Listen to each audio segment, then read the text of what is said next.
Welcome back, racing fans, to this Sam McKee Memorial broadcast that just got here alongside Mark Macdonald. Took you a few extra seconds to get over here, but thank you for joining us tonight. How are you doing? You can't even tell I ran. I guess not. All right, I have an action-packed interview, so we're going to jump right into it. I want to start with qualifying morning. Billy Clyde will bring in a roll-in from him. He staked pretty heavily this year. How was he this morning? He's very good. He's come back good. His hobbles are a couple inches longer. He looks like a man. He's grown up. He's a very nice horse. Yeah, he has staked on all the big ones on the big tracks, and looking for him to be a player. He's a really nice horse. Now, Ray Schnicker does train that horse, and you guys have teamed up quite a bit over the last couple of years of being a dynamic duo, teaming up with, of course, King of the North as well. We'll talk about him later on. I just want to know how and when your relationship evolved with Ray. I'm not really sure. I had moved to Goshen, not far from the fairgrounds, when I bought a house there a few years ago, and I believe Ray had gotten injured here at a baby race or something, and he had buggered up his hand. And he had asked me if I'd come over and help him train a few because his hand was bothering him.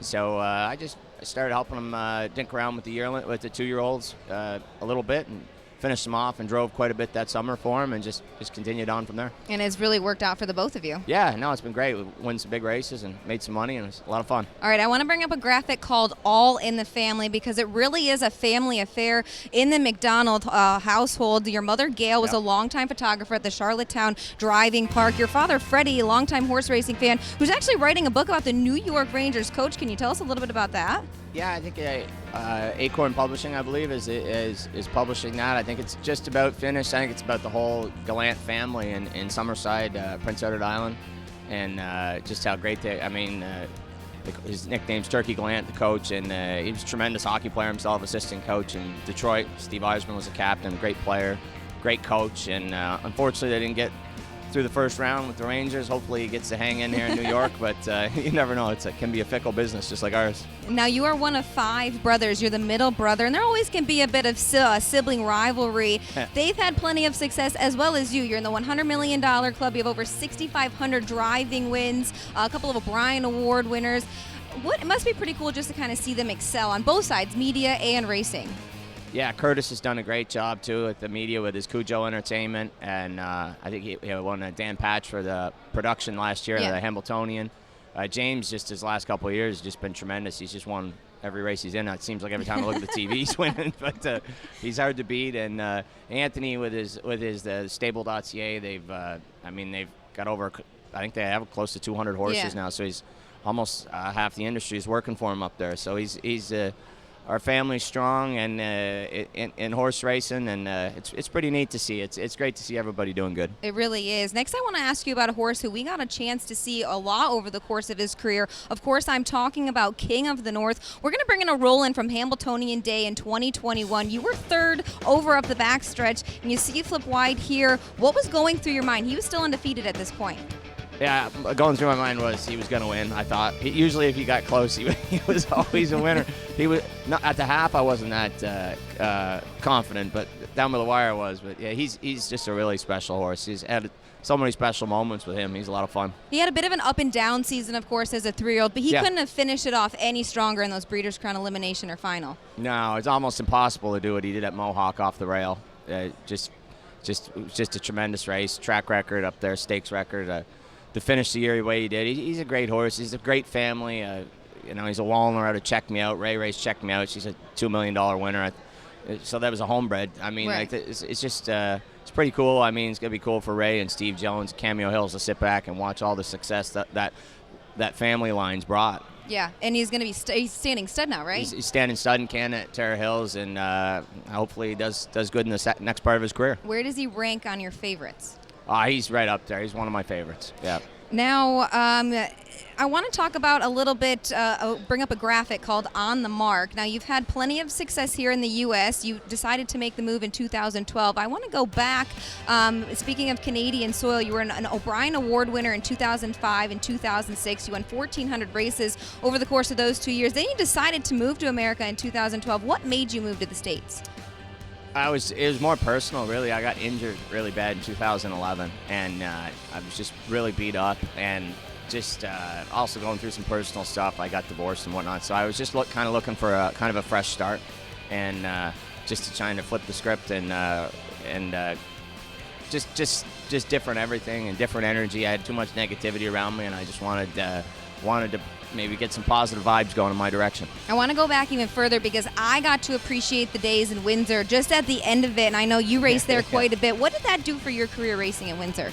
A lot. I mean, that's where I started. I mean, I showed up at Windsor with a bunch of cheap horses, and I was really working for a guy who passed away last year, actually, Neil Mose. And, I started driving there. I think I had 2 lifetime wins when I showed up in Windsor, and when I left there, I was the leading driver at all 3 tracks in that area, Dresden, Sarnia, and Windsor. And just the people I met and the connections. My first connection was with Bob McIntosh. I won my first $100,000 race there, and lifelong friends, Mark Blake McIntosh, just guys I've just known my entire life. I met them all in my early days in Windsor, so it was a really neat place to start. And and I did Michigan a little bit, so I got to meet all those guys too. Your father, Sorry about that. Anyways, no, now all them people have kind of moved on to Ohio and whatnot, so I kind of feel like it doesn't matter where I go in the country. I kind of know everybody. You kind of have friends no matter where you go. Exactly. Being from that area and then coming here in the Midwest as well, they're kind of for all sure. over the like, place. And me and Aaron Merriman were started at the exact same time there. I remember putting Aaron on horses in Windsor, got everybody mad at me. I did enjoy Windsor, in those last final couple of years. But speaking of the Midwest, you won the Little Brown Jug. That had to be a pretty awesome feeling. That was cool. That was so cool because I didn't expect to win it, that day. I had outside posts and wasn't sure my horse would get around a half-mile track. And I'll never forget, the last couple of years kind of made me sad during COVID and stuff when you go there. And it's kind of, I feel like people get gypped and not have the crowd. I think there was like over 52,000 people the year I won it. And just the noise was deafening. It was so cool. It was like winning a Super Bowl almost or something. It was pretty neat. Speaking of a big crowd, you are a native of the PEI, the Gold Cup and Saucer. I want to go to the Gold Cup and Saucer so bad. It's on my bucket list. Now, you've not only won it once, but you've won it twice. Tell me about that atmosphere, because it seems to be everybody on the island comes to the racetrack that night.